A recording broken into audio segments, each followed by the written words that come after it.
Merci Thomas et merci à la société AMA de nous avoir proposé de participer à ce webinaire. Alors j'ai la tâche complexe de passer après l'intervention des médecins et de ces retours d'expérience des plus intéressants. Merci à vous. À la question de la la vidéotransmission est-elle une avancée pour la régulation médicale? Alors je n'ai pas de retour d'expérience spécifique. Et en fait, je participe modestement à la construction d'une réponse sur la modernisation des SI des SAMU à travers le programme SI SAMU au sein de l'Agence du numérique en santé. Alors, je vais vous parler des principaux enjeux qu'adresse ce programme et ensuite je vous décrirai les grands éléments constituant les fonctionnalités du portail SI SAMU afin de converger progressivement vers la fonction voir. Une réponse aux enjeux de la régulation médicale, sécuriser la prise en charge des appels, garantir l'égalité d'accès à des soins de qualité sur l'ensemble du territoire et permettre le pilotage de l'activité des SAMU Centre 15 et la gestion des crises sanitaires à différentes échelles, nationales, régionales ou locales.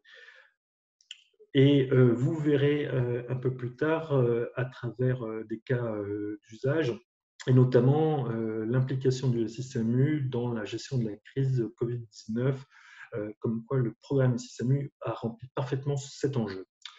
Ensuite, une forte valeur ajoutée pour les utilisateurs, donc proposer un outil de régulation médicale construit sur la base des usages par et pour les professionnels, et utiliser le meilleur des technologies d'aujourd'hui et anticiper l'intégration des outils de demain. Alors, il me semble que la fonction voir est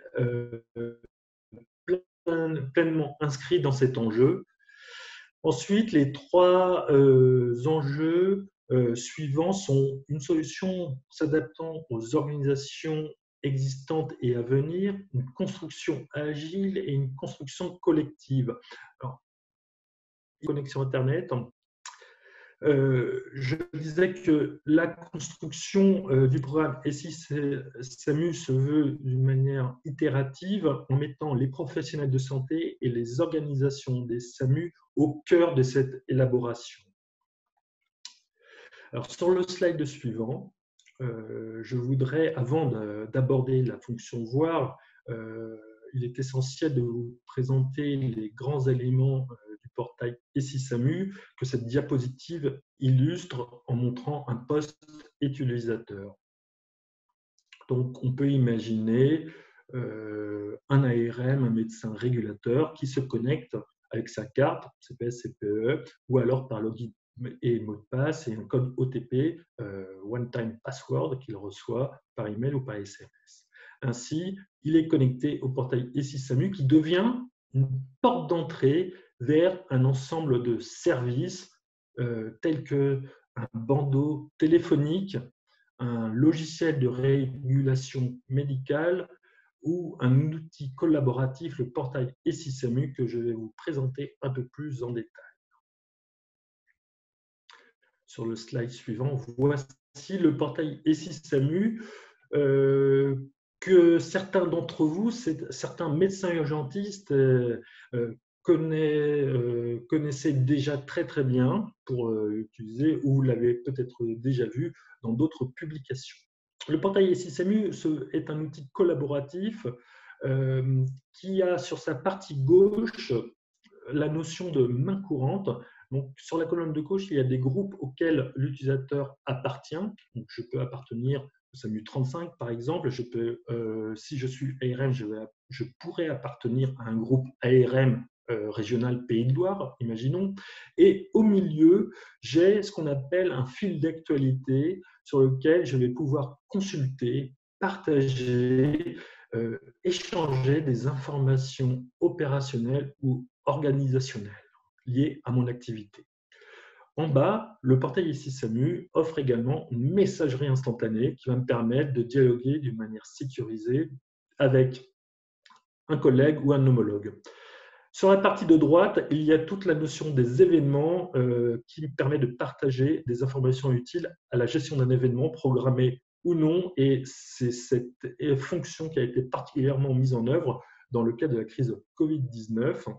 Et quand on parle d'événements programmés ou non, ça peut être, par exemple, un tournoi de foot, on va mettre un poste médical, un concert, un événement non programmé, on entend un carambolage sur une 4 voies, par exemple, ou un incendie. Et enfin, ce qui nous réunit ce soir, c'est la fonction géolocalisée voir qui se situe, comme vous pouvez le constater, sur la page principale du portail SISAMU, dans une zone dédiée outils, où il y a les liens utiles, la bibliothèque et le bouton géolocalisé voir, qui se situe sur la droite. Voilà. Et là, on se rapproche. Et qu'est-ce qu'on voit? On voit ce bouton, cette fonction voir au sein du portail SISAMU qui va permettre d'interfacer le portail SISAMU avec un dispositif de vidéotransmission sélectionné par le SAMU. Et dans le cas où le SSO a été mis en place, sans autre forme d'authentification pour l'utilisateur, il va pouvoir accéder à son dispositif de vidéotransmission. Ici, on voit l'exemple avec la société AMA et la solution Expert Eye, où l'utilisateur va pouvoir renseigner un numéro de téléphone. Ceci va envoyer un SMS sur le téléphone de l'appelant qui contient un lien. Il suffit d'activer le lien et avec une petite pop-up pour l'activation de la caméra, et le lien de vidéotransmission va s'établir. Et pendant ce temps-là, la régulation audio est maintenue, bien entendu. Tout de suite après, j'ai une vidéo qui va illustrer cette fluidité d'interaction entre le portail SISAMU et le dispositif de vidéotransmission. L'utilisateur clique ici, voilà. Vous voyez, le SSO se met en place en toute simplicité. Voilà. L'opérateur, le régulateur rentre un numéro de téléphone. Ceci génère un SMS. Le temps que l'utilisateur réceptionne le SMS, active le lien, valide l'activation de la caméra.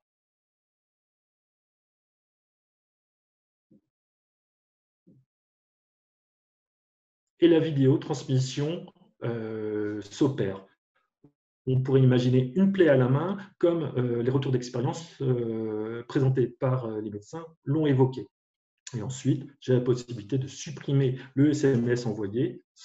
Là, ce sont les fonctionnalités de la solution Expert Eye de la société AMA qui donne la possibilité. Sur la diapositive suivante, voilà. La fonction voir au sein des SAMU, le programme SISAMU a mis en place un dispositif qui permet de configurer le bouton géolocalisé voir selon la solution, le dispositif de vidéotransmission retenu par chaque SAMU. Comme ça a été évoqué, effectivement, la DGOS a émis un cahier des charges et une enveloppe budgétaire existe. Donc, chaque SAMU est responsable de sélectionner sa solution selon ses attentes et ses spécificités territoriales éventuellement. Sur le site internet de l'ANS, des spécifications. Oups, revenez s'il vous plaît. Merci. Des spécifications d'interface sont proposées aux éditeurs de solutions de visioconférence sur demande qui souhaitent adopter ce connecteur SSO basé sur un standard OpenID Connect et le proposer dans leur offre de service. Aujourd'hui, on a un ensemble de SAMU qui ont été configurés et ce qui permet, ces SAMU ont la possibilité effectivement d'accéder directement à leur solution de vidéotransmission. Aujourd'hui, Expert Eye d'AMA a son SSO en production au sein du portail SISAMU et d'autres sont en cours d'intégration ou de validation. Enfin, sur la modernisation qu'apporte le portail SISAMU, on a parlé des événements. Effectivement, la gestion du Covid-19 a permis de mettre en avant le SISAMU en associant en créant des événements à échelle nationale, en associant toutes les entités du programme, SAMU, ARS, DGS, DGOS, regroupant ainsi des informations à portée nationale à partager entre les SAMU. Des événements à la maille régionale ou zonale ont été mis en place également durant cette crise et des événements locaux mis en place dans certains SAMU qui permettent de gérer soit des salles de renfort, partager des consignes opérationnelles données à l'ensemble du personnel du SAMU, et ce en continu selon les informations qu'on nous a remontées. Enfin, de nouveaux cas d'usage, et la fonction voir fait partie de ces nouveaux cas d'usage et de gestion patient dans le cadre de la crise Covid-19 sur des gestions de transferts interhospitaliers. Enfin, pour terminer cette présentation sur le dernier slide, merci. Le portail SysMU, c'est prochainement donc, la mise en service du bandeau téléphonique, l'ajout des gestions patients au sein des événements, le logiciel de régulation médicale, le LRM, et l'interconnexion avec les logiciels Civic et Sinus. Merci beaucoup pour votre attention.